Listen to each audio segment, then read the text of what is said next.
மாண்பு உறுப்பினர் கோவை செழியன் அவர்கள் இப்போ ஏற்கனவே நிறைய விளக்கத்தை மாண்பு உறுப்பினர் சொல்லிட்டா நீங்க ஏதாவது சொல்லுங்க. கோவை செழியன் மாண்பு உறுப்பினர். மாண்புமிகு பேரவைத் தலைவர் அவர்களே, திராவிட முன்னேற்ற கழக சட்டமன்ற உறுப்பினர் மானிய கோரிக்கையில் கழக அரசு செய்திட்ட பல்வேறு திட்டங்களை எடுத்து சொல்லி நீங்கள் அறிவித்திருக்கிற அறிவிப்பு சில கோரிக்கைகளையும் அரசினுடைய கவனத்தை ஈர்க்கும் விதமாக தான் பேசினார்.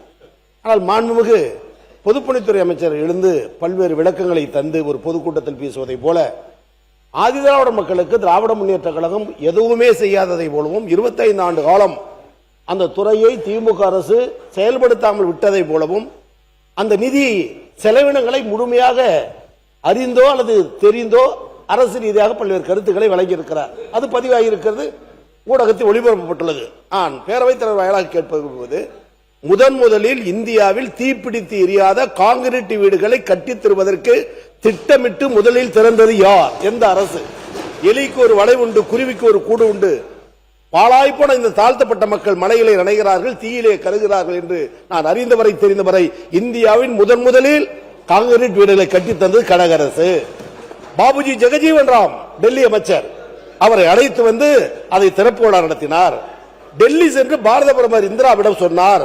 தமிழ்நாட்டு முதலமைச்சர் அழைத்தார், சென்றேன், திறந்தேன் என்று பாரத பிரதமர் தமிழகத்தில் அறிமுகப்படுத்தப்பட்ட அந்த வீடு கட்டும் திட்டத்தை தான் இந்தியா முழுவதும் கொண்டு வந்தார் என்பதும் வரலாறு. மற்றொன்று அனைத்து ஜாதியினரும் அர்ச்சகராகலாம். நான் பாசமிகு பொதுப்பணித்துறை அமைச்சரை கேட்கிறேன், ஒரு சமூகத்தில் அந்தஸ்து என்பது ஏற்றளவில் சொல்லல. கோயிலுக்குள் போக முடியாது என்ற நிலை ஆண்டாண்டு காலமாக, பல்லாயிரம் ஆண்டு காலமாக என்ன சாதித்து விட்டது என்று கேட்கிறீர்களே. கோயிலுக்குள் நுழைய முடியாத தூரத்தில் நின்று கைகட்டி நின்ற அந்த ஆதி திராவிடனை கோயில் அறங்காவலர்கள் ஒருவராக நியமித்து ஒரு அங்கீகாரத்தை வழங்கினாரே, சமூகத்தினுடைய வளர்ச்சி அல்லவா? தாழ்த்தப்பட்ட மக்கள் குடியிருக்கிற அந்த தாழ்த்தப்பட்ட பகுதி மக்கள் வெளிநாட்டில் வாழ வேண்டும், படிக்க வேண்டும் என்பதற்காக ஆனால் அம்பேத்கர் பெயரில் அயலக வெளிநாட்டு மாணவர்கள் கல்வி பயிலும் திட்டம். எனவே முதல் அக்கு வரை ஆதி திராவிட மக்களுக்கு நன்மை செய்தது கலைஞர், திராவிட முன்னேற்ற கழகம் என்பதை பதிவு செய்கிறேன். நான் உறுப்பினர் இ. ராஜா அவர்கள் மானிய கோரிக்கை ராஜா அவர்கள் நீங்க பேசணும் போதுமே. நீங்க மாண்புமிகு பேரவைத் தலைவர்களே, பொதுப்பணித்துறை அமைச்சர் அனுப்புறேன், உட்காருங்க. நான் குறை சொல்லல, அண்ணன் செல்லியன் அவர்கள் சொன்னாரு, நல்ல திட்டம், பெரியார் அவர்களுடைய கனவு திட்டம், கலைஞருடைய கனவு திட்டம். உச்சநீதிமன்றம் தடையில இருந்துச்சு, போன ஆட்சியில் அது விலக்கு ஏற்படுத்த அனைத்து சாதியிலும் அர்ச்சகராகலாம்ங்கிறத கொண்டு வந்தாங்க. கொண்டு வந்ததை 5 வருடமும் முழுமையா அமல்படுத்தியுமா? அதோடைய டேட்டாவை மட்டும் ஒரு நிமிஷம் சொல்லிடுறேன் நான் உங்ககிட்ட.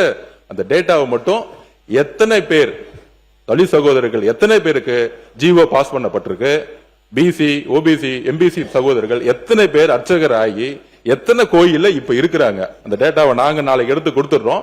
எத்தனை பேர் ஆயிருக்கிறாங்க, இல்ல அந்த திட்டம் மற்றவர்களுடைய அழுத்தத்தினால நடுவுல கைவிடப்பட்டுச்சுன்னு நம்ம ஜீவோ சொல்லல. ஆனால் எத்தனை பேர் இதுல பயனடைஞ்சு ஜீவோ போட்டு எத்தனை பேருக்கு வேலை வாய்ப்பு கொடுத்தீங்கிறத கொஞ்சம் பதிவு பண்ணுங்க. முக்கியமான அமைச்சர்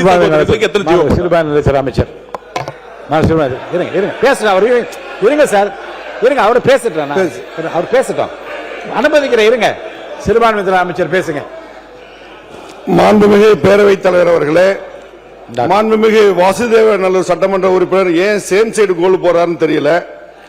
அன்னைக்கு மதுரை உறுப்பினர் பதுருதீன் பேசினதும் அதற்கான ஆதாரத்தையும் கையில கொடுத்த பிறகு அதை பத்தி பேசுறது எதனால ஏன் அனுமதிக்கிறீங்கன்னு தெரியல.